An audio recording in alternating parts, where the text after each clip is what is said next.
السلام علیکم معزز سامعین کرام، میرا نام مشاہد محمد سعید اور آپ دیکھ رہے ہیں مشاہد اسلامک جنرل نالج۔ عبارت نمبر 3، اگر بالفرض بعد زمان نبی صلی اللہ علیہ وسلم بھی کوئی نبی پیدا ہو جائے تو پھر بھی خاتمیت محمدی میں کچھ فرق نہ آئے گا۔ اس عبارت کے مشکل الفاظ کا ترجمہ سنیے۔ بعد زمانے نبوی صلی اللہ علیہ وسلم یعنی حضور صلی اللہ علیہ وسلم کے زمانہ کے بعد خاتمیت محمدی یعنی حضور صلی اللہ علیہ وسلم کا آخری نبی ہونا۔ اب ذرا اس ترجمے کو عبارت میں رکھ کر پڑھیے۔ اگر بالفرض حضور صلی اللہ علیہ وسلم کے زمانہ کے بعد کوئی نبی پیدا ہو جائے پھر بھی حضور صلی اللہ علیہ وسلم کے آخری نبی ہونے میں کوئی فرق نہ آئے گا۔ اس گستاخ کی بات کا مطلب یہ ہے کہ حضور صلی اللہ علیہ وسلم کے مبارک زمانہ کے بعد اگر کوئی نیا نبی آئے تو یہ جائز و ممکن ہے، اور اس طرح سے حضور صلی اللہ علیہ وسلم کے آخری نبی ہونے میں کوئی فرق نہیں آئے گا۔ پیارے بھائیو، ساری امت جانتی ہے کہ ہمارے آقا و مولا حضور اقدس صلی اللہ علیہ وسلم اللہ عز و جل کے آخری نبی ہیں، اور اب کوئی نیا نبی ہرگز نہیں آ سکتا۔ جو کسی نئے نبی کے آنے کو جائز مانے کافر ہے۔ چند دلائل ختم نبوت صلی اللہ علیہ وسلم کے لیے۔ حضور اکرم صلی اللہ علیہ وسلم کے آخری نبی ہونے پر قرآن پاک سے دلائل۔ ما کان محمد ابا احد من رجالکم ولکن رسول اللہ وخاتم النبیین۔ محمد صلی اللہ علیہ وسلم تمہارے مردوں میں سے کسی کے باپ نہیں، لیکن وہ اللہ کے رسول ہیں اور سب نبیوں کے آخر یعنی خاتم النبیین ہیں۔ پتہ چلا کہ حضور صلی اللہ علیہ وسلم اللہ عز و جل کے آخری نبی ہیں۔ نیز الیوم اکملت لکم دینکم واتممت علیکم نعمتی وردیت لکم الاسلام دینا۔ آج میں نے تمہارے لیے تمہارا دین مکمل کر دیا اور تم پر اپنی نعمت پوری کر دی اور تمہارے لیے اسلام کو بطور دین پسند کر لیا۔ پتہ چلا کہ دین مکمل ہو گیا، نعمت تمام ہو گئی، اب نہ کسی نئے دین کی گنجائش باقی ہے نہ کسی نئے نبی کی۔ وما ارسلناک الا کافۃ للناس بشیرا ونذیرا ولکن اکثر الناس لا یعلمون۔ اور بے شک ہم نے تمہیں اے محبوب تمام لوگوں کے لیے بشارت دینے والا اور ڈر سنانے والا بنا کر بھیجا ہے، لیکن اکثر لوگ نہیں جانتے۔ چونکہ حضور صلی اللہ علیہ وسلم تمام لوگوں کے لیے نبی و رسول ہیں، اس لیے کسی نئے نبی کی گنجائش باقی نہیں رہی۔ احادیث سے دلائل۔ وانہ لا نبی بعدی، اور بے شک میرے بعد کوئی نبی نہیں ہے۔ بخاری شریف جلد 1 صفحہ نمبر 491۔ اما ترضى ان تكون مني بمنزلة هارون من موسى غیر انہ لا نبی بعدی۔ حضور اکرم صلی اللہ علیہ وسلم نے سیدنا علی رضی اللہ تعالی عنہ سے فرمایا، کیا تم اس بات سے راضی نہیں ہو کہ تم میرے لیے ایسے ہو جیسے حضرت موسیٰ علیہ السلام کے لیے حضرت ہارون علیہ السلام؟ البتہ میرے بعد کوئی نبی نہیں۔ بخاری شریف جلد 2 صفحہ نمبر 633، مسلم شریف جلد 2 صفحہ نمبر 678، مسند امام احمد جلد نمبر 1 صفحہ نمبر 183،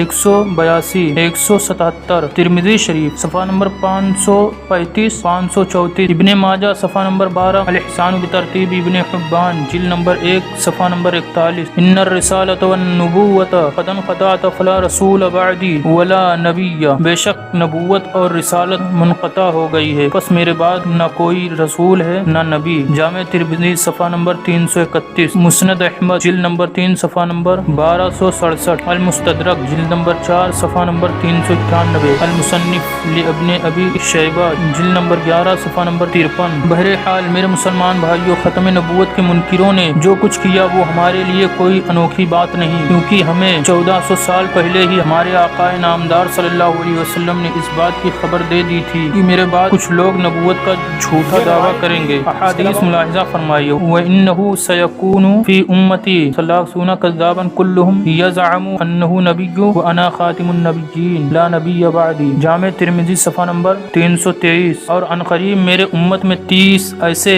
جھوٹے دجال یعنی کذاب ہوں گے جن میں سے ہر ایک نبی ہونے کا دعویٰ کرے گا، حالانکہ میں خاتم النبیین ہوں، میرے بعد کوئی نبی نہیں۔ یہ حدیث مندرجہ ذیل کتابوں میں مختلف علماء نے روایت کی ہے۔ سنن ابو داؤد جلد نمبر 2 صفحہ نمبر 228، مسند احمد جلد نمبر 5 صفحہ نمبر 278، دلائل النبوہ بیہقی جلد نمبر 6 صفحہ نمبر 480۔ انا آخر الانبیاء انتم آخر الامم هو خارج فیکم لا محالۃ الی قولہ صلی اللہ علیہ وسلم انہ سأصفہ لکم لم یصفها ایاہ نبی قبلی انہ یبدأ فیقول انا نبی ولا نبی بعدی۔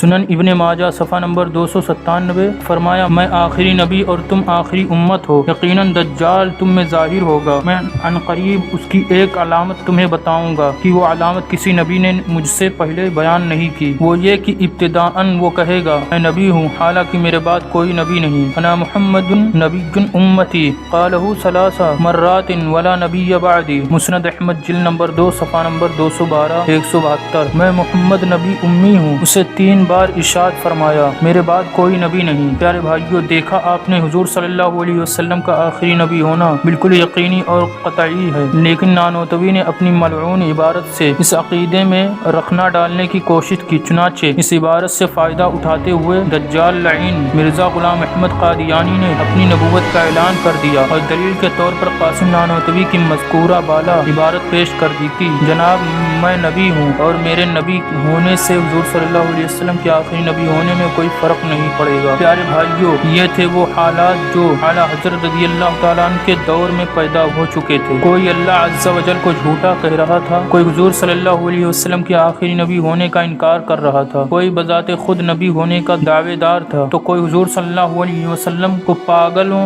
اور جانوروں کے برابر یا مثل کہہ رہا تھا، معاذ اللہ رب العالمین۔ ان سب کا مقصد ایک ہی تھا کہ حضور صلی اللہ علیہ وسلم کی عظمت و محبت مسلمانوں کے دل سے نکال لی جائے، تاکہ مسلمانوں کے دل ایمان سے ایسے خالی کر لیے جائیں جیسے موت کے بعد جسم روح سے خالی ہو جاتی ہے۔ یہ فاقہ کش جو موت سے ڈرتا نہیں، ذرا روح محمد صلی اللہ علیہ وسلم اس کے بدن سے نکال دو۔ ایسے وقت میں جب سارے ہندوستان میں انگریز کے اشارے پر یہ سازشیں زوروں پر تھیں، عوام و خواص کی آنکھیں امام اہل سنت احمد رضا خان رحمۃ اللہ علیہ کی طرف لگی ہوئی تھیں، چنانچہ آپ رضی اللہ عنہ نے ان گستاخوں کو سمجھایا، خوف خدا عز و جل اور عظمت مصطفیٰ صلی اللہ علیہ وسلم یاد دلانے کی کوشش کی۔ اگر یہ لوگ اپنی گستاخانہ عبارتوں سے توبہ کر لیتے تو یہ انہی کے حق میں بہتر تھا، مگر افسوس کہ یہ لوگ اپنی کتابوں سے یہ کفریہ عبارتیں نکالنے اور ان سے توبہ کرنے پر راضی نہ ہوئے، حالانکہ ایک عام شخص بھی سمجھانے پر اپنی غلطی کا اقرار کر ہی لیتا ہے۔ یہ لوگ تو پھر علماء کہلاتے تھے،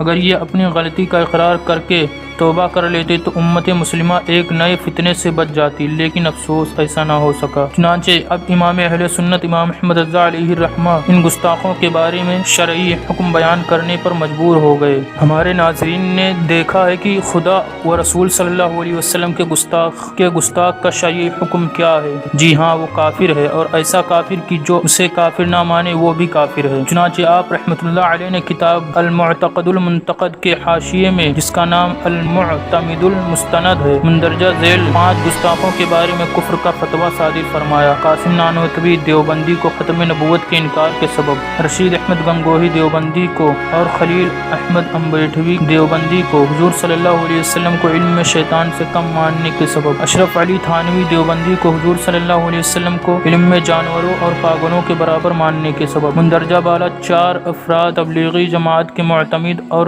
بزرگ ترین اکابرین ہیں۔ مرزا غلام احمد قادیانی کو نبوت کے جھوٹے دعویٰ کے سبب کافر قرار دیا۔ اس کے بعد ان گستاخوں کے بارے میں کفر کا فتویٰ علماء حرمین عرب شریف کے علماء رحمہم اللہ کے پاس بھیجا گیا۔ ان لوگوں نے اس کی تصدیق فرمائی اور اس پر امام احمد رضا رضی اللہ عنہ کو اپنے بھرپور تعاون کا یقین دلایا۔ اعلیٰ حضرت امام احمد رضا رضی اللہ عنہ نے ان علماء کرام رحمہم اللہ کی تصدیقات کو اپنے فتاوی سمیت سن 1324 ہجری میں شائع فرمائی اور اس کا نام حسام الحرمین رکھا۔ اس فتویٰ کی حمایت اور تصدیق متحدہ ہندوستان کے 250 سے زائد علماء اسلام رحمہم اللہ نے بھی کی اور اعلیٰ حضرت رحمۃ اللہ علیہ کو زبردست خراج تحسین پیش کیا۔ 250 سے زائد علماء اسلام رحمہم اللہ کے ان تصدیقات کو مولانا حشمت علی خان رضوی رحمۃ اللہ علیہ نے اسوارم الہندیہ کے نام سے شائع کیا۔ انشاءاللہ اسی پلے لسٹ کے نیکسٹ ٹاپک میں بیان کریں گے امام اہل سنت کی شرعی مجبوری کیا تھی